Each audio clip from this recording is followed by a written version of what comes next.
میں ایک بند عاصی ہوں، خطا کار ہوں مولا۔ کتاب الجہاد۔ اعوذ باللہ من الشیطان الرجیم، بسم اللہ الرحمن الرحیم۔ رب اشرح لی صدری ویسر لی امری واحلل عقدۃ من لسانی یفقہوا قولی۔ رب زدنی علما۔ اللہم صلی علی محمد وعلی آل محمد کما صلیت علی ابراہیم وعلی آل ابراہیم انک حمید مجید۔ اللہم بارک علی محمد وعلی آل محمد کما بارکت علی ابراہیم وعلی آل ابراہیم انک حمید مجید۔ آج ہم پڑھیں گے کتاب الجہاد، جہاد کا بیان۔ الجہاد بکسر الجیم، اصلہ لغتاً هو المشقۃ وشرعاً بذل الجہد فی قتال الکفار۔ جہاد کسرہ ہے جیم پر، لغت میں اس کا معنی محنت اور مشقت کا ہے، اور اصطلاح شریعت میں کفار سے لڑنے میں اپنی پوری طاقت استعمال کرنے کا نام جہاد ہے۔ تو شرعی تعریفات میں ہر تعریف میں کفار سے لڑنے اور لڑائی کا ذکر آ گیا اس تعریف سے۔ ملا علی قاری رحمۃ اللہ علیہ نے مشکات شریف کی شرح ہے مرقات، اس میں جہاد کی تعریف اس طرح کی ہے: اپنی پوری توانائی کو کفار سے لڑنے میں صرف کرنے کا نام شریعت میں جہاد ہے۔ امام راغب اصفہانی رحمۃ اللہ علیہ نے اپنے کتاب مفردات القرآن میں جہاد کی شرعی تعریف اس طرح کی ہے: اپنی پوری طاقت کفار کی مار بگانے میں صرف کرنے کا نام جہاد ہے۔ کتاب شرعۃ الاسلام کی شرح ہے، اس میں ہے تعریف اس طرح کی ہے جہاد کی کہ دین کے دشمنوں کو مغلوب کرنے اور کفار سے لڑنے کا نام جہاد ہے۔ اسی طرح قاموس نے یہ تعریف کی ہے: دشمنان اسلام سے لڑنے کا نام جہاد ہے۔ اچھا، ان تمام تعریفات کے پیش نظر ہر مسلمان پر واجب ہے کہ جہاد کے اس شرعی مفہوم کو اپنائے، کیونکہ شریعت میں احکام کا مدار شرعی اصطلاحی مفہوم پر رکھا گیا ہے۔ صحابہ کرام اسی کو جہاد سمجھ کر کفار کے مقابلے کے لیے مسلح ہو کر نکلا کرتے تھے، اور پھر میدان میں بڑے بڑے مقابلے ہوتے تھے۔ انہوں نے جہاد کے لغوی معنی کو نہیں دیکھا کہ جہاد صرف مشقت اور محنت کا نام ہے، جس میں کفار سے لڑنے اور مقابلہ کرنے اور تلوار اٹھانے کی کبھی نوبت ہی نہیں آتی۔ شرعی احکام میں لغوی مفہوم اختیار کرنے سے بہت نقصان اٹھانا پڑتا ہے۔ مثلا کوئی شخص اب صلاۃ کی لغوی مفہوم کو اپنا کر کہتے کہ صلاۃ کا معنی دعا ہے، تو بس میں دعا مانگوں گا، نماز نہیں پڑھوں گا۔ یا صوم یعنی روزے کا مفہوم تھوڑی دیر کے لیے کھانے پینے سے روکنا ہے۔ اب ایک شخص کچھ وقت کے لیے کھانے پینے سے روک جاتا ہے اور پھر کہتے ہے کہ بس روزہ ہو گیا۔ یا کوئی شخص زکوٰۃ ادا نہیں کرتا اور کہتا ہے کہ زکوٰۃ پاکیزگی کا نام ہے اور میں یہ پاکیزگی کسی اور طریقے سے حاصل کر لوں گا۔ یا حج کا لغوی معنی مفہوم قصد کرنا ہے، ارادہ کرنا ہے۔ اب ایک شخص کہتا ہے کہ میں نے گھر جانے کا قصد کر لیا ہے، مسجد وغیرہ جانے کا قصد کر لیا ہے، بس اب حج ہو گیا، مسجد چلا گیا۔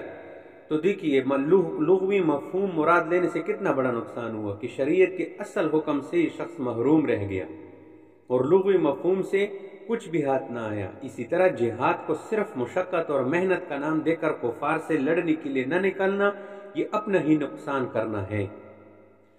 اچھا، باہر کے جہاد کے دو بڑی قسمیں ہیں، ایک ہے جہاد یعنی فرض کفایہ اور دوسرا ہے فرض عین۔ اول قسم فرض کفایہ، جب مسلمانوں کو، اس کا کیا مطلب ہے کہ جب مسلمانوں کو پورے عالم میں غلبہ اور شوکت حاصل ہو، تو اس وقت فریضہ جہاد کو باقی اور جاری رکھنے کے لیے اور اسلام کو مزید پھیلانے کے لیے دنیا کی کسی حصے میں ایک ایسی جماعت ہو جو کفار کے ساتھ برسر پیکار اور جہاد میں مصروف ہو۔ ایسی حالت میں جہاد فرض کفایہ ہو جاتا ہے، اس لیے کہ ایک جماعت نے جب یہ کام سنبھال لیا تو باقی مسلمانوں کا ذمہ ساقط ہو جائے گا، بشرطے کہ کفار کے مقابلے میں یہ جماعت کافی ہو۔ اور اگر دنیا کے تمام مسلمانوں نے جہاد کو یکسر چھوڑ دیا تو سارے کے سارے گنہگار ہو جائیں گے۔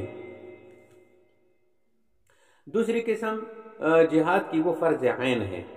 اگر کفار مسلمانوں کی کسی علاقے پر چڑھائی کرتے ہیں، لوگوں کو مار بھگاتے ہیں اور عزت اور مال کو لوٹ لیتے ہیں اور مسلمان دفاعی پوزیشن میں ہوتے ہیں، تو اس وقت جہاد کی یہ قسم دفاعی اور فرض عین ہو جاتی ہے۔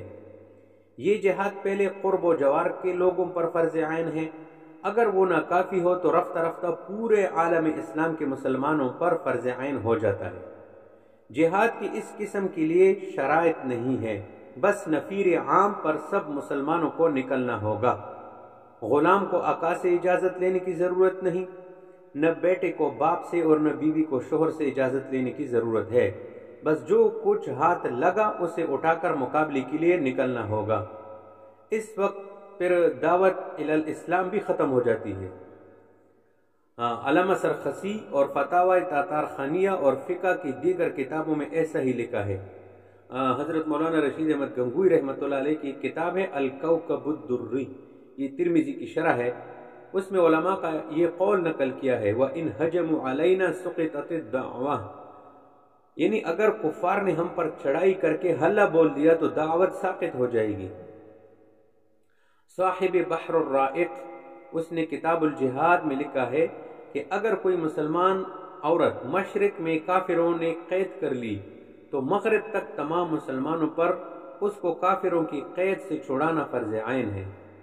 باقی جہاد فرض عین کا مطلب یہ ہے کہ یہ حکم سب مسلمانوں کی طرف ذاتی اور شخصی طور پر متوجہ ہو جاتا ہے، تو کسی کی باری آج آئے گی اور وہ جائیں گے، اور کسی کی باری بعد میں آئیں گے، جب جانے والے لوٹ آئیں گے اسی طرح ایک دستہ جائے گا، جب وہ واپس آئے گا تو دوسرا جائے گا، تو نظام بھی چلتا رہے گا اور جہاد کا نام بھی رہے گا۔ جس طرح حج فرض عین ہے لیکن سب دنیا والے ایک ہی سال نہیں جاتے بلکہ موقع بموقع آتے جاتے ہیں۔ فتح القدیر نے اس بات کو اس طرح لکھا ہے، یہ بات بھی یاد رہے کہ عبداللہ بن یہ جو پیچھے بات بتائی نا، یہ فتح القدیر میں بھی اسی طرح لکھی ہے، اور ساتھ ساتھ یہ بات بھی یاد رکھے کہ عبداللہ بن مبارک، سعید بن المسیب، ابن شبرمہ اور کچھ دوسرے فقہا کے نزدیک جہاد بس ایک ہی قسم ہے۔ وہ فرماتے کہ جہاد فرض عین ہی ہے، فرض کفایہ نہیں ہے، تاہم فقہا نے یہ تقسیم کی ہے، ہم اس تقسیم کے قائل ہیں کہ کبھی فرض عین کبھی فرض کفایہ، مگر اس وقت دنیا میں تقریباً ہر جگہ مسلمان دفاعی جہاد لڑ رہے ہیں جو فرض عین ہے۔